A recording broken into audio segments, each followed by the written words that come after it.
one of my favorite things is getting somebody started in the consultation, like actually hearing their story, knowing where they are and feeling very confident that like, man, we've got a great solution for you.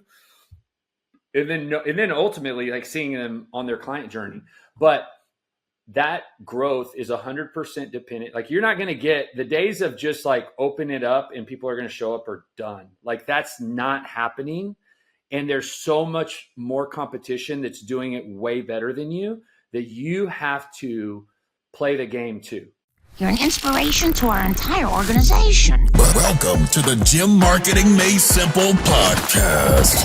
We're going to be talking the done-for-you marketing and sales strategies proven to work with boutique fitness gyms to increase quality lead flow and grow your revenue. Don't try to be a professional marketer and waste tons of money. Let the experts at Lasso do it for you. And now, here are your hosts, Blake Ruff and Sherman Merritt. What's up, everybody? This is Blake. We got Josh Martin and Charlie from BoomFit on this today. Welcome to the Gym Marketing Made Simple podcast.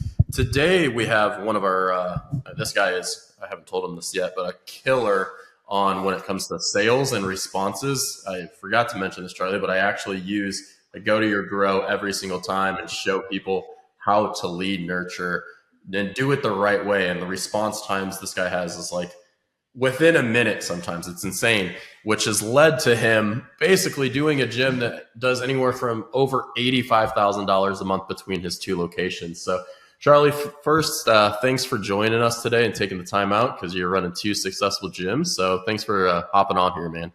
Thanks for having me, guys. I'm looking forward to the conversation. Yeah. So Charlie, first, tell us about I think a big thing, we were just talking about this beforehand, being in a college town and having the success that you do, because a lot of people are like, man, I'm around college kids, prices, all they want is a deal. But you've built, honestly, this amazing thing at BoomFit that like you're doing I know you broke $100,000 between the two locations. Tell us just kind of what's your mindset of like, how do I get the right people in the door? There's not necessarily like I'm selective. Ultimately, it comes down to who is open to what we have to sell and the culture that we offer. So if that's a college kid, it's great. But I'm a big believer that the culture is created ultimately by the values and the mission and the vision of the organization. That's most of the time created by the owner. And so the only thing different from my gym to any other gym that offers the same things as mine is the people that are at my gym. And I'll tell people that. You're not going to find the people who work out at BoomFit at the other gym down the street. My facilities are amazing, but I still don't think that's the thing that we can anchor on the differentiator. But so if it's a college student that I'm sitting down with and they're drawn to the energy that I bring in that consult, and obviously if they're open to paying the fees that I'm charging, I'm all for them walking in the doors. And we have some, but the majority of our members are not college kids. And the culture that we've created is very unique. And that's what makes it special. That's the difference between my gym and any other gym. So I love what you just said on the end, and I want to expand on that because a lot of people don't know what makes them different, right? And I think I just said in one of my posts, if you can't say what you do in a very short tidbit, you're just blending in. So what makes BoomFit different than the other gyms? And sorry to put you on the spot with that. You need to have time to prep. Yeah, the going back to the answer that I gave the people that I tell this to is you're not going to find our members at other gyms. So that's the concrete answer, because ultimately anything else beyond that is the fluff. And I can say a lot of things about that, but the biggest, and here's what we know. Texas A&M obviously is the school that I went to, and I believe it's the greatest university in the world. Some might differ, but ultimately, what makes Texas A&M different from University of Texas, right? Well, it's the people that attend Texas A&M and the values that they're attracted to that's created by the school and the mission of the school and a lot of little things. Well, culture is not, staff lunch on Fridays, right? That's not what makes you different, right? Just like your health is not the fact that you do CrossFit. Like your health is an ecosystem of multiple things that you do. So what makes BoomFit different? the ecosystem that I fight for every day as the person who started this 20 years ago, from the hiring process to the way that I lead, to my participation in every aspect of the gym, to having a conversation with my CSM literally 45 minutes ago because a member mentioned something about the music, and now I'm going to have to talk to the staff. And, so it's like, it's hard to say, but if in a short answer, the concrete short of it is like, you're not going to find my members at other gyms. And that's the only thing that I can bank on that makes us different. And ultimately, people are attracted to people, because if I had a gym that was beautiful with nobody in it, people would be like, where's everybody at? So the life of the gym is the people that come. And what type of people do you have in your gym? Like what are like the 3-4 things about those people that like make it BoomFit? Yeah, our 3 values are family, fitness, and faith, right? So we say that we're the faith is the foundation of the organization. I'm a Christian. I'm a person that believes in that value system, and for me, that's where my moral compass comes from, in the way that I treat people and the way that I lead. And then the family, for me, I grew up and my dad owned a plumbing company. So I witnessed entrepreneurship firsthand. I was very family oriented. So I had great relationships with my uncles and my cousins, and some of my uncles worked for my dad.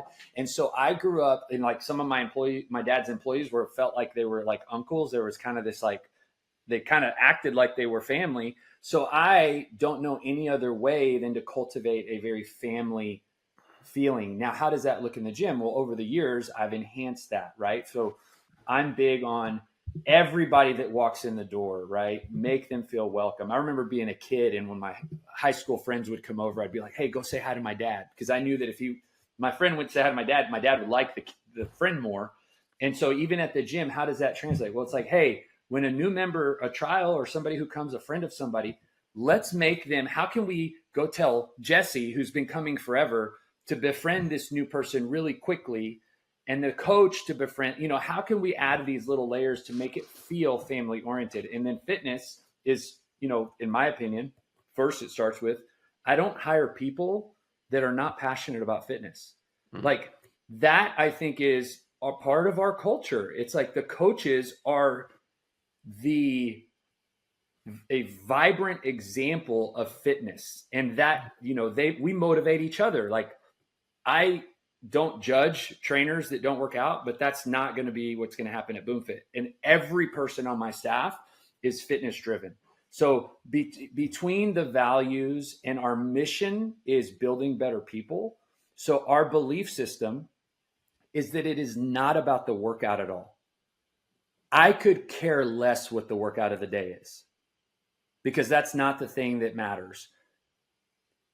It's the belief that when you exercise, you become a better version of yourself. I don't care if you're doing push-ups. I don't care if you're walking on a treadmill. And so the goal for us, from a value and mission focused way, is to get people in an environment that makes them want to keep coming back.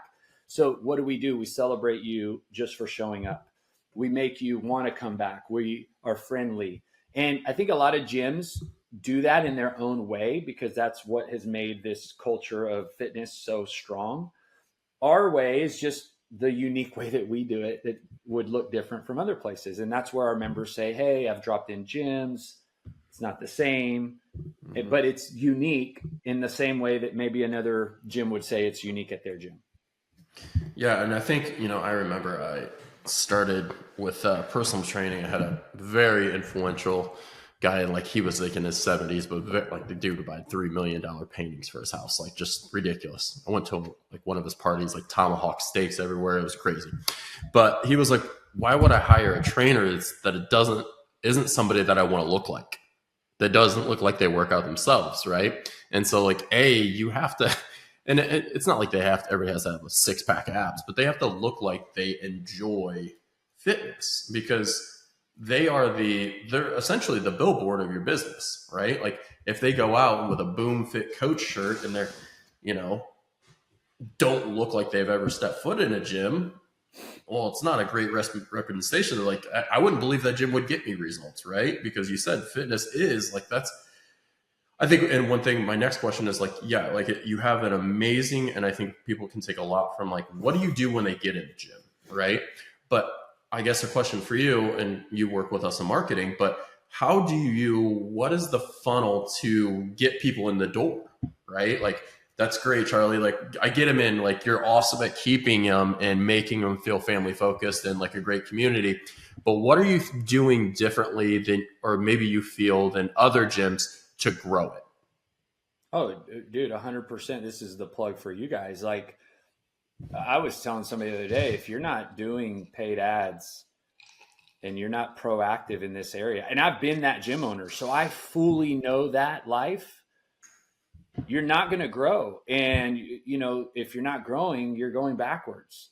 And so that's one aspect to it, because it's just like I gave you nutrition advice and it was like, stop drinking alcohol. Well, that's like one aspect to it. There's a lot more to it, because getting the leads, as you mentioned at the very beginning, you got to freaking work those leads, man. It's like CrossFit. You know, I think what makes us very unique as CrossFitters is we go through this very awful feeling, but we like it, you know? And I think to be a successful sales rep or marketer or whatever you want to call the role that I'm playing.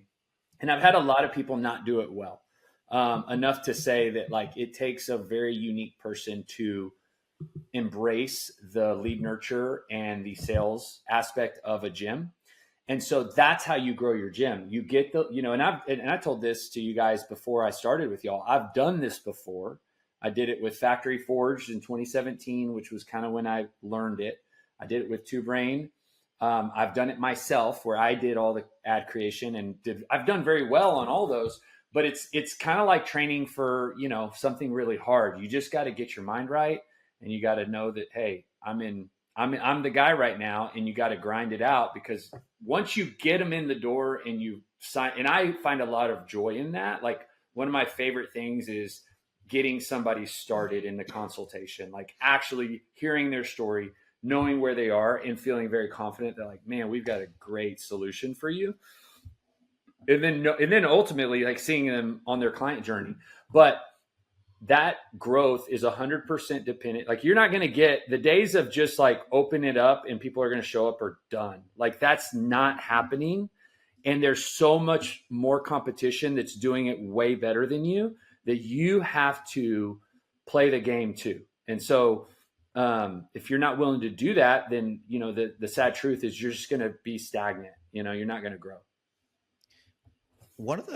I've got a question for you, Charlie, because one of the things that I find that people struggle with is, I don't know if you're a baseball guy, but I know Blake and I are both baseball guys. And one of the analogies that I like to use, especially when we're talking about like getting leads and sending cold traffic your way, is that really it's just giving you additional at-bats. And so let's just say that over the course of a month, you have 100 leads come through. You're not going to sign up 100 of them. You're not going to get 90. You're not going to get 50. So you're going to swing and miss. And that could be a stop, a do not disturb, all these reasons why somebody is either not going to communicate with you, or they're not going to buy from you. They're not going to show up. How do you maintain like the endurance to just kind of continue to see it through? Because when you're used to only like warm traffic coming through, you've got to be really bad to not sign somebody up. It's way different on the other side. And you're a model of success. And like Blake said, like, we will pull your stuff up when we're on these onboarding calls to say, like, if you want to be successful, here's Charlie and here's what he does. So I'll kind of leave it to you from there. I learned this in the Factory Forge, right? Which for me, when I did that in 2017, I don't even think it still exists, and we had to build our own stuff. So all they created was modules. Like the way you guys do it, you do it for us, right? And I learned this. And you have to, you know, it's kind of like doing Murph. Like, you got to do Murph to be able to talk about Murph. And then eventually, you know, like, it sounds really not, I'm saying this not overconfident or arrogant, but like, Murph is not that challenging. Like, but to some people, it's so hard, right? And we start people every year. People sign up. They don't even know they're signing up for Murph, because they're going to do Murph, because if we all do Murph. That's kind of how this is. I learned this in the very beginning. For 100 leads, I'm going to get about 40 people that I'm going to actually engage with, of which 25 people are going to actually come into the consult, and I'm going to sign up 15. And I've been saying this for a long time, like before I started doing Lasso, long before. I basically learned this very valuable lesson that for 100 leads, dude, it's been true ever since. Like, that's how it works. And so there's some power in that, because when you know you're going to get 15, you're going to be fine with the rejection, right? And I will say this most recent run with Lasso, integrating the push press, what I told Tommy and what I told Jeremy, my buddy at CrossFit Central, I said, with the push press automation, because I did this where those 60 that were completely like never going to sign up or never even going to text me back, I was manually doing the work, right? So for every 100, everything was manual. With the grow through push press, it's like they have now helped me identify the 30 to 40 through the automation that I need to jump on. Because I can already tell you, I'm a patterns person, right? Like, it's like, I know the patterns. I know what they're going to text back that's going to tell me they're engaged and that is super efficient for me. So I don't have to mess with the 65 that are not going to do anything anyway. And so when you know your numbers and you know that's the game you're playing, I got married, my wife and I, we got married in Vegas, even though we met long before that. And I really love playing blackjack. And to me, what I love about blackjack, especially because I play by the book, right, is you're going to lose a lot. Like, if we're honest, you're probably losing at least, well, there's no winning in gambling. I can speak firsthand, but, I enjoy the exercise of it. And blackjack, every now and then you will win, right? And there's some absolutes. Well, how do you sit there and you play for so long? It's because you know that you have a chance, right? And I think that this is better than that, right? Because you absolutely know that a certain percentage of people will sign up if you do your part. And so if it's like Murph, if you think this is a never-ending workout you can't finish, well, you're never going to start. And so you have to kind of go through the process. You have to learn that lesson for yourself. But and I always say the person that can handle rejection really well is going to do the best, because if you get your feelings hurt, I'm so like numb to that. Like, I tell people, this is my saying. I tell it to my staff, you have to be a robot until they start talking to you, and then be a human. Literally, because a robot doesn't get their feelings hurt. A robot I like that a lot. Is literally like unemotional. So I'm like, I'm a robot until I start talking to them, and then I'm a human, and then I start having empathy, and I'm like, oh yeah, and then we talk, and then they're like, oh man, I can't believe this is so good, But be a robot until you talk to them, and then be a human. So this just popped into my head. Obviously, I love that robot thing. And I'm sure you get this a lot. So I'm curious to hear your response. Maybe it'll help some other gym owners out there. What do you do when people are like, what's it cost? Like, the first question, what's it cost? What do you tell them? I love that question that you're asking, because I tried to avoid it for a long time. But now I'm like, dude, I want to get this over with before we get this party started, because my time is too precious and I don't have time to, So I'm like, this is what we sell. Boom. Like, I don't even like play the game. Why? Because you know who I want to focus my time on? The next person is wanting to just come in and talk to me and sign up. So it's like, I don't want to, number one, I'm literally so hyper efficient with every second of my day.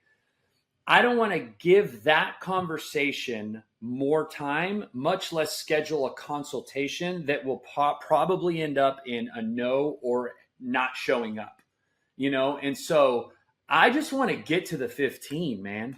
And I'm not saying that those people are always no's, but if you're asking that, then you're just shopping for the best price. And I can already tell you that's not my gym, And I don't mean that in a bad way, but it's like, I always tell people, you get what you pay for, right? Like that's the reason we're priced. And the way I say it is like, I like really nice things.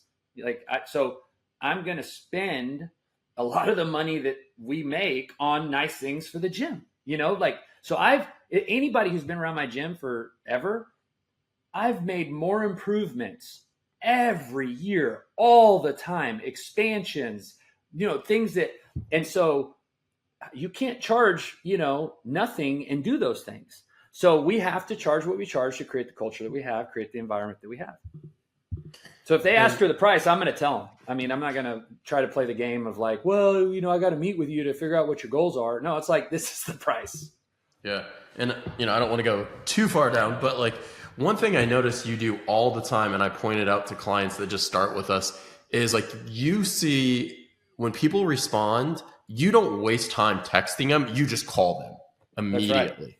Right. And I notice it all the time. And then you're like, if they don't pick up, hey man, when's a great time? When's 10 to 15 minutes to chat? Tell us kind of what you have found. Cause a lot of people are afraid to get on the phone and get the price and start going down a rabbit hole. I guess 2-part question. Why have you figured out that works? And then B, how do you direct that phone call and really make sure that you're taking control of the phone call and not the lead per se? Yeah, because if I'm honest, this is a highly relational appointment. This is a highly relational business.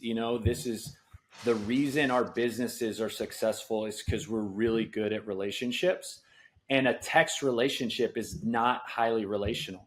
And even though we live in a time that's hyper efficient with texting and people not wanting to talk to each other, let's be honest, the gym is the one place where people want to come to see their friends. And so I call because I know that if I get you on the phone and have, I say the same thing.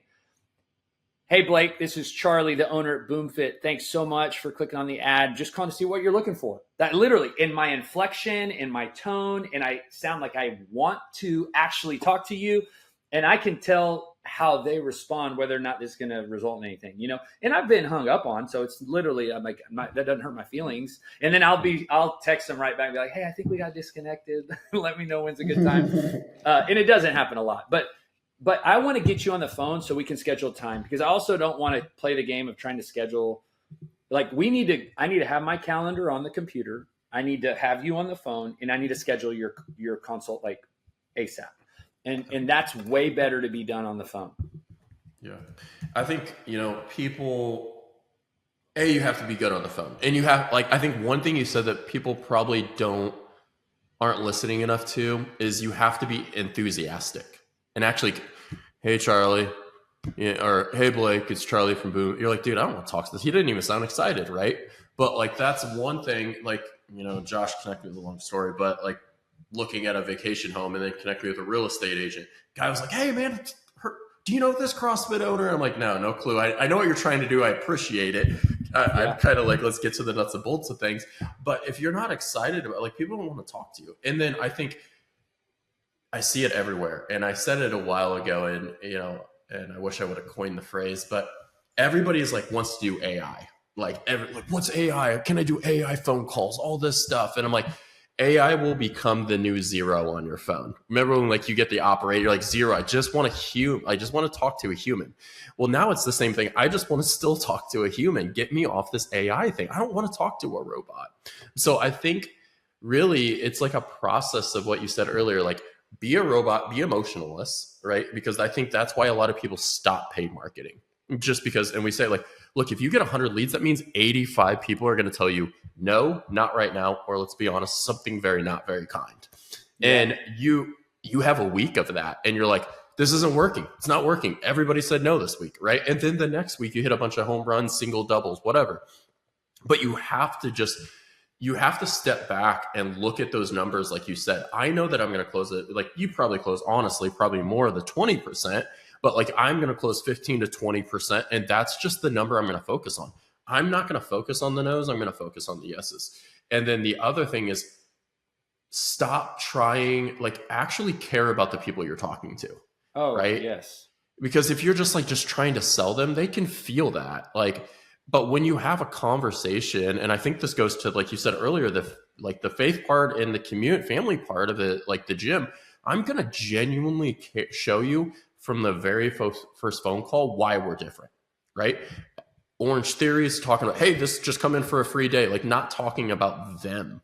Like, I always thought like I could probably kill it in a real estate. Same thing as you as being an agent. Be like, what, and even car business, what are you looking for in a car, right? What are you looking for in a home, right? And then this is how this fits you, and not just selling the house, but selling it how it works for you, right? How does this car, like, this is how it's going to make your life easier. This is how you're going to feel like this is, like, this is a weird thing. I'm going to Google. If you put people that like list there and say I'm selling my house, people that say I'm selling my home never sell their home, because it's a feeling and it's emotion. House they're not attached to it, right?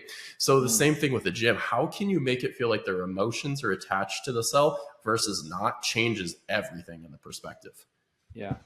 If you don't care, man, you're going to have a hard time, because, it's the balance, because a lot of times I feel like if you can't just care so much and not care about money either.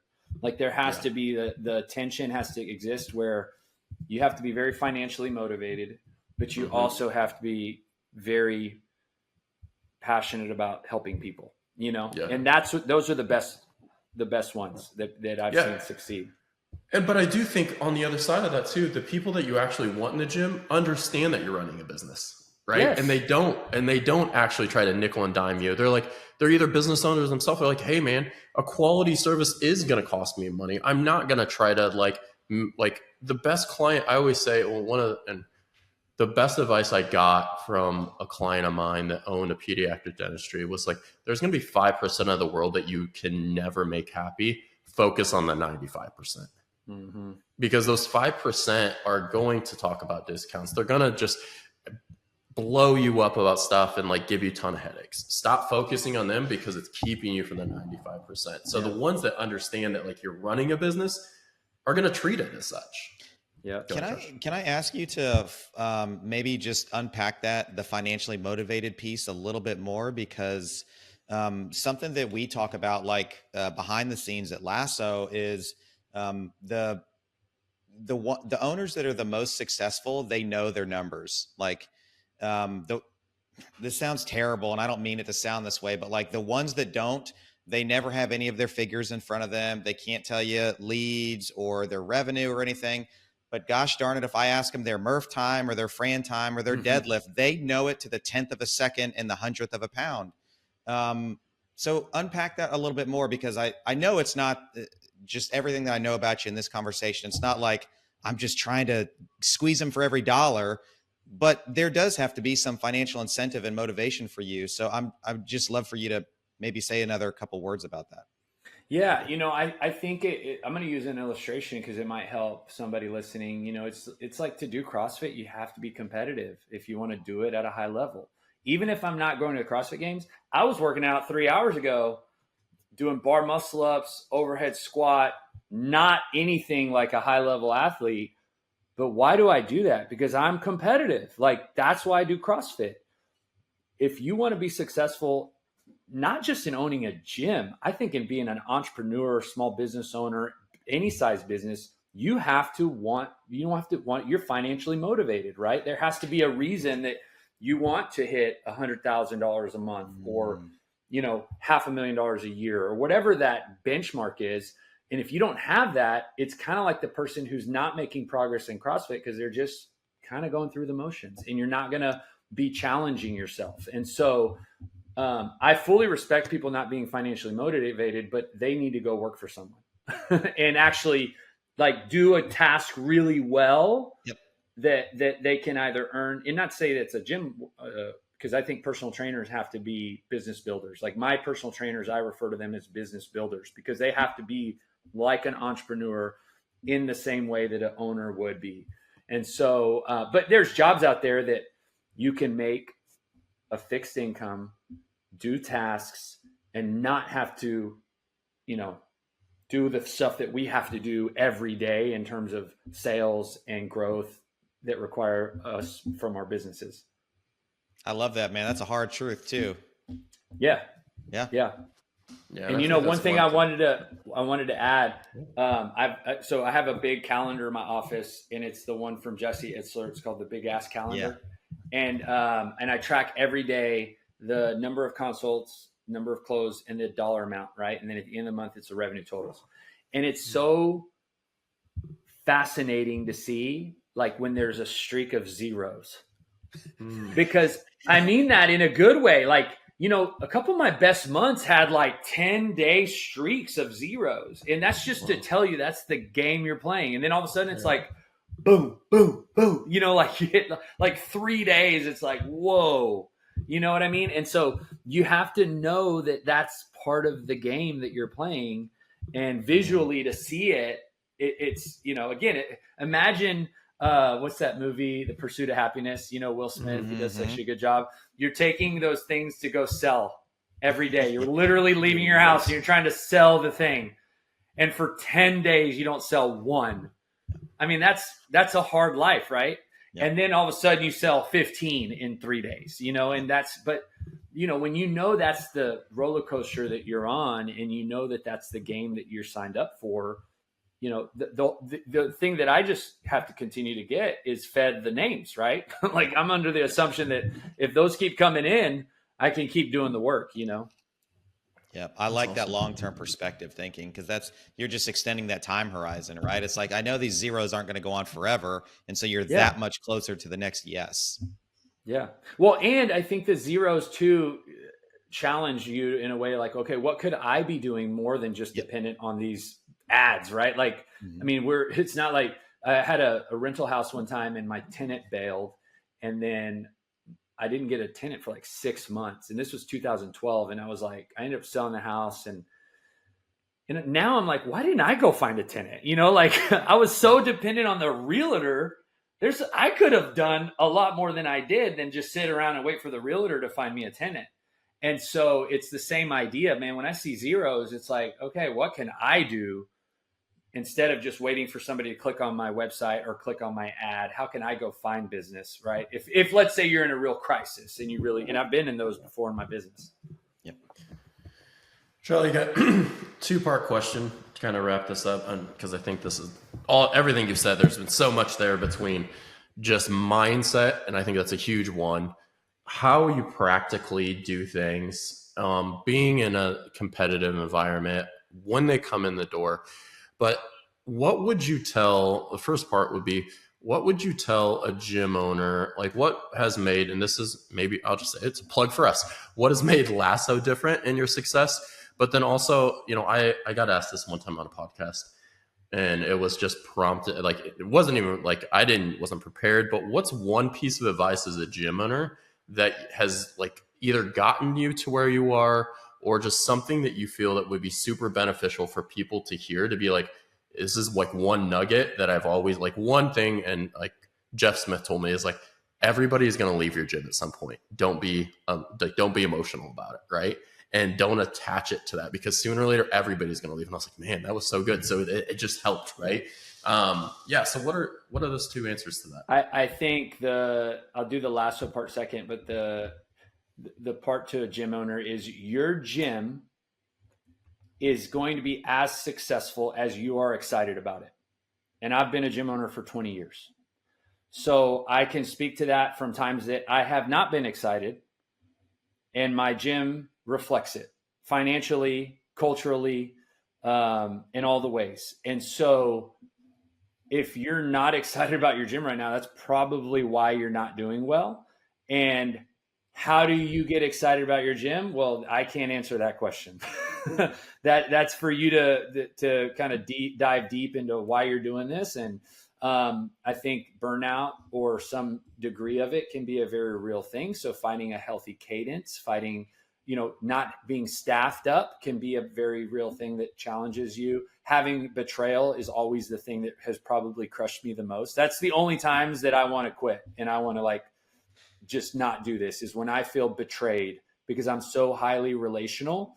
And so if I feel betrayed internally with the staff, somebody leaves or something happens, or with a community, like a member, And now I've grown to the fact that like I'm more mature in those areas and I don't let it get to me as much, but it's a wound, right?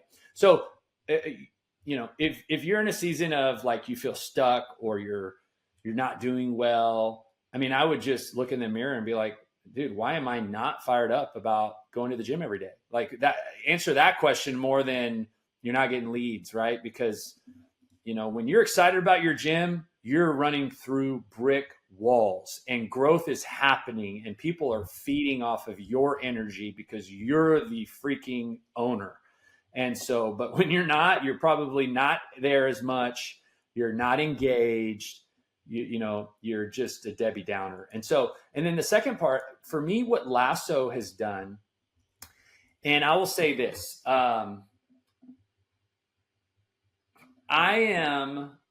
Lasso has made me do what I know I need to do. So it's kind of like a client that signs up for a personal trainer. It's like, hey, and I've got some of these clients. Like, they know what they need to do. They're accountable to me. And so, every time that little text gives me a lead, like go time, it's the structure that what y'all have created in this system is for a person like me who knows what to do. I'm like the easiest client because I don't need the pep talks. I don't need the, mentor coaching. I'm like the CrossFitter that can easily get like unfit because I don't have the structure in the ecosystem. But the second I come back to the gym, like I'm going to be the top 1%, because you got the equipment, you got the model, you've got the coaching, you've got everything that I need to thrive. But then, as a gym owner, when I don't have that, I can easily go into the abyss that is just all the other things in your business and your life that are great. Like, it's not like I'm not showing up to my gym, but in the area of sales, Lasso makes me do what I need to do. And so that's very helpful for someone like me. And the biggest value you provide is I've done all the like I told you all this, but like I've created ads and, done the Facebook actual stuff on my own. And like, I just don't want to do that. That's like, I don't want to be the one, like what you showed me before our little recording. I'm like, dude, I love that. Cause that's what you're doing. You're figuring out how to do that better. I would not get to that point. And my version of it is probably like the level 1 and you're at like a level 20. And so my level 1 probably is better than most just because I lead nurture every single name that comes through and I'm going to do that part. But it's just one more thing, right? It's like, I like the lead generation to happen with what you do. And then the grow is a huge complementary component that has, been newer in the last 6 months for me since which is right when I started Lasso. And so, but it also like a personal trainer, it forces me to do what I need to do. Yeah. And I think you have figured out as a successful business owner doing $80,000 to $100,000 that your time is not valuable figuring out what's new in Facebook and the platform. It is, hey, I am extremely good at sales and following up with people. If I can find somebody to get me more people to follow up with, if I sell 2 more, it makes no sense for me to spend hours trying to figure out something that I'm level 1, but I'm a level 20 at sales, right? Yeah, and so I think that's a huge lesson for gym owners. Like, know what you're great at and lean into the strengths and offload the stuff that you're not great at. Yeah. So no, you can get caught up on one, you can spend a lot of money wastefully, doing Facebook ads. And 2, you can literally get sucked into 6 hours, right? What probably takes you 15 minutes, It's like my accountant dude who does all my stuff, I mean, he probably does it in 15 minutes. It'd take me, I'd probably be on 10 websites. Yeah. I'd be on the phone. I'd be on hold on the phone with 3 different people. I'd lost 2 days in what takes him 15 minutes. if I'd have just paid whatever he charged me. And so it's like, I appreciate that. And that's, that's the thing that I think is the biggest value for me personally. Yeah. And I will say this, Charlie, we love having you as a client. And if anybody's like Charlie, we'd love to have you as a client as well. But thanks guys for listening today. If you guys find value in this, share this with another owner.